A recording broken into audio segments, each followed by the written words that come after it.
திருச்சிற்றம்பலம். சோம்பர் இருப்பது சுத்த வெளியிலே, சோம்பர் கிடப்பதும் சுத்த வெளியிலே.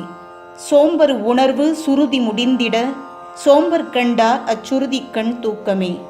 சோம்பல் நிலையை எட்டிய சிவயோகிகள் செயலற்று இருப்பது சோம்பல் என்று சொன்னால், அமர்ந்திருந்தாலும் தன்னை மறந்து மனம் ஒன்று இருப்பதும் பரவெளியிலே. அசைவற்று செயலற்று படுத்திருப்பதைப் போல கிடந்தாலும் அவர்கள் தூய பரவழியிலே சஞ்சரித்து கொண்டிருப்பார்கள்.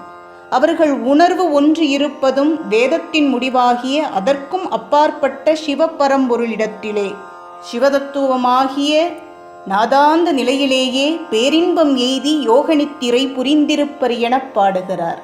சுருதி என்றால் வாய்மொழியால் வழங்கி வந்த வேதம், பிறகுதான் ஏட்டிலே ஏற்றப்பட்டது. அனுபூதி என்று சொல்லுவார்கள். உலக சிந்தனைகளிலிருந்து விடுபட்டு இறை அனுபவத்தில் ஒன்றி நிற்கும் நிலை. ஆதிக்கடவுர் அபிராமி அன்னையின் நினைவுகளிலேயே ஒன்றியிருந்த அபிராமி பட்டரும் இதே உணர்வை வெளிப்படுத்துகிறார்.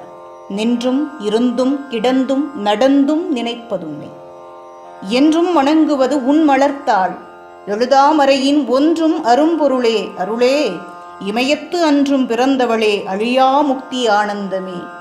நிற்கும் போதும் அமரும் போதும் கிடக்கும் போதும் நடக்கும் போதும் எந்த நிலையில் நான் இருந்தாலும் நினைப்பது உன்னையே. நான் வணங்குவதும் உன் மலர்த்தாள்களையே. யாராலும் எழுதப்படாமல் உணர்வால் அறியப்படும் வேதங்களின் ஒன்றி நிற்கும் அரிதற்கு அரிய பொருளே, அருள் வடிவமே, பர்வதராஜனுக்கு மகளாய் பிறந்தவளே, என்றும் அழியாத முக்தி ஆனந்தமே என பாடியதைப் போல, என்றும் அழியாத ஆனந்தத்திலே தூங்குவதைப் போல யோகனித்திரை சித்தர்கள் புரிந்திருப்பர் எனப் பாடுகிறார். சும்மா இருக்க பொருள் விளங்கும். அன்பே சிவம், அடியார்க்கு அடியேன்.